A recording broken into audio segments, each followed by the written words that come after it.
Salve, salve, galerinha! Bem-vindos para mais uma aula de História. E hoje, dando continuidade aos artistas renascentistas, nós vamos conhecer um pouquinho sobre o grande Michelangelo. Pintor, escultor, poeta, arquiteto, ele vai ser um grande expoente do Renascimento. Ele vai se dividir, basicamente, sua produção artística entre um período em Florença e um período em Roma, e a gente vai perceber que, em grande parte da sua produção, a gente vai ter temas religiosos. Tanto é que as suas obras mais famosas estão ligadas a temas cristãos, como, por exemplo, a Pietà, que está no Vaticano, a Capela Sistina, o teto da Capela Sistina, que faz parte do complexo do Vaticano, e o Davi de Michelangelo, que está lá em Florença, na Academia de Belas Artes. Então hoje eu vou tentar mostrar um pouquinho para vocês sobre esse grande artista e suas três, talvez, obras mais conhecidas. E para a gente poder vislumbrar essa sua genialidade, vamos começar, por exemplo, com a Pietà. Essa escultura, feita em mármore, hoje ela encontra-se no Vaticano. Assim que você entra na Basílica de São Pedro, ela está ao seu lado direito. E aí ele nomeou essa cena de Pietà, que quer dizer piedade. O que ele traz nessa escultura? O que ele busca retratar? Basicamente, Maria com Jesus no seu colo após a crucificação. E aí, quando a gente olha essa escultura, a gente vai percebendo vários detalhes que demonstram isso.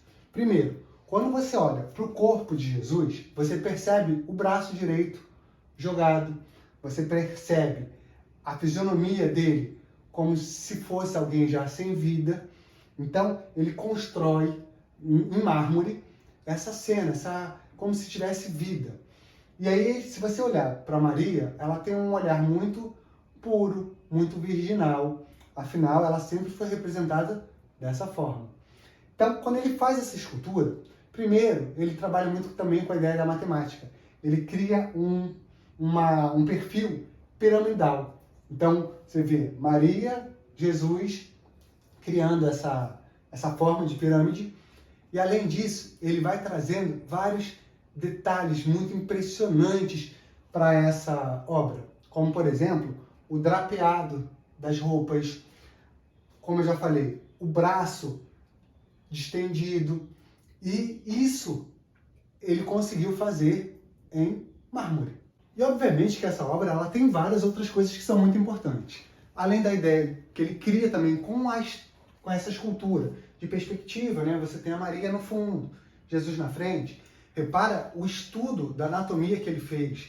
Quando você olha para essa figura de Cristo deitado, para o rosto, para o braço, os dedos super detalhados, o corpo completamente verossímil. O que quer dizer isso? Muito próximo do que seria um corpo de verdade. Então, quando você olha para essa escultura, é como se você estivesse vendo, de fato, um corpo já sem vida. Então, essas características de racionalidade, de anatomia, de ciência, que os renascentistas vão trazer também para as obras de arte. Então, isso fica muito claro aqui.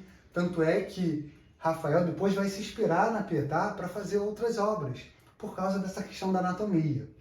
E tem uma coisa muito interessante nessa obra.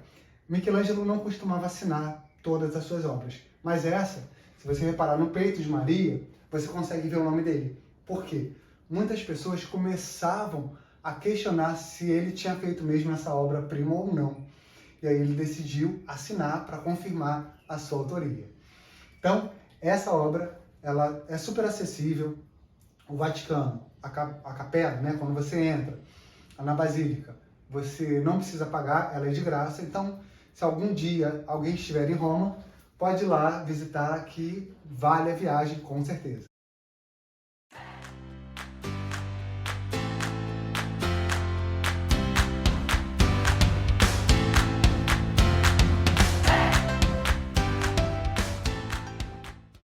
E vamos falar então da maravilhosa Davi de Michelangelo, essa escultura na qual ele retrata a cena bíblica em que Davi lutaria contra Golias. Ele, num bloco de mármore, vai construir, vai esculpir essa grandíssima obra de arte. É interessante a gente reparar em alguns detalhes. Pessoalmente, é surreal. Mas eu vou tentar trazer nessas imagens aqui detalhes para que vocês consigam perceber isso.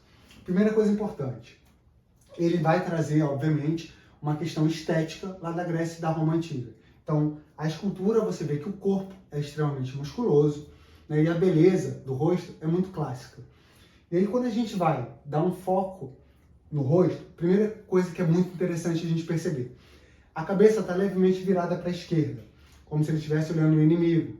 Isso a gente consegue perceber pelo olhar muito marcado, pela boca contraída. Além disso, esse movimento do olhar, de virar a cabeça, a gente consegue perceber o tensionamento dos músculos. Além disso, logo na mão esquerda, a gente consegue ver a funda. É uma espécie de atiradeira na qual ele lançaria a pedra para matar Golias.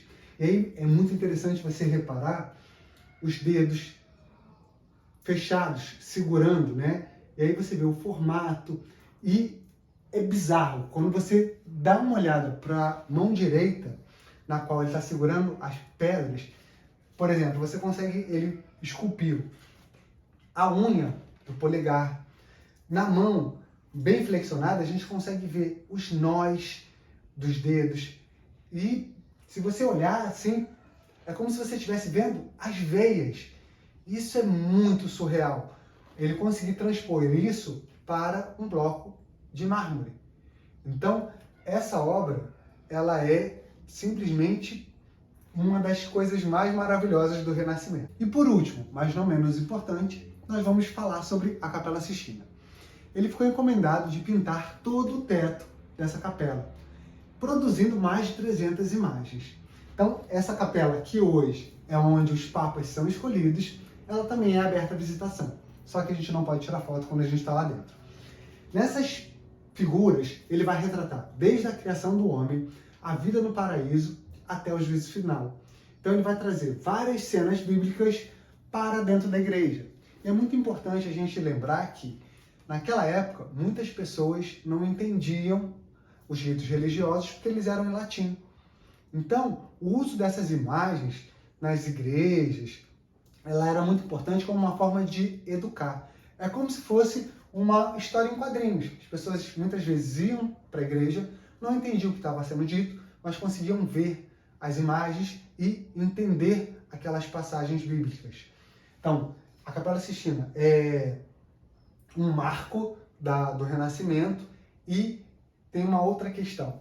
Em muitas das suas pinturas, ele vai trazer um nu. Lembra que eu falei que Botticelli ele começa a trazer o nu para a pintura renascentista? Então imagine a polêmica e o choque que foi na época, essa quantidade imensa de nus que ele produziu no teto. Porque imagina, paraíso, Adão e Eva andavam nus. O que vai levar, logo depois, a muitos desses nus acabarem sendo escondidos. Isso vai ser muito comum durante o período renascentista, a igreja tentar dar uma certa censura nos seus artistas. E eu vou trazer aqui duas ceninhas que eu acho muito interessantes para vocês entenderem essa sua genialidade. Primeiro, a criação do homem, que está bem no centro da Capela Sistina e só por ela já seria considerada uma grande obra. Nessa cena a gente vê o quê? O homem deitado, nu, e Deus quase tocando o ser humano. É o momento da criação, da divindade. Então, essa cena aqui, ela foi várias vezes reestudada. E hoje em dia, alguns teóricos acreditam que Michelangelo, quando retratou essa pintura, ele foi muito mais além.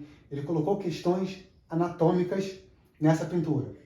Como, por exemplo, se você reparar, essa imagem onde está Deus e os anjos, no momento da criação, tem o formato de um cérebro. Então, o que ele vai trazer? O que ele está dizendo? Que a racionalidade é aquilo que nos traz vida, é aquilo que nos faz humano. Outra cena muito interessante é a expulsão de Adão e Eva do paraíso. Quando você olha aqui, você vê a expressão deles de dor, de tristeza, porque eles estão sendo expulsos do paraíso, e o anjo aqui com a espada flamejante fazendo essa expulsão. Então, quando você olha para a Capela Sistina, para todo o teto, tem várias cenas bíblicas que são super conhecidas hoje pela gente, né? Porque hoje em dia a gente consegue ler e entender a Bíblia. naquela época, o uso das imagens era uma forma que a Igreja Católica tinha de ensinar. Então, a partir do momento que você coloca, por exemplo, numa igreja, uma cena em que, mostrando que se você pecar, você vai ter consequências, você está ensinando as pessoas a seguirem os valores religiosos. Então, galerinha, essa aula vai ficando por aqui. Curtam, compartilhem e se inscrevam no canal, que isso é muito importante. E até a próxima aula, em que eu vou falar um pouquinho sobre Leonardo da Vinci. Até a próxima!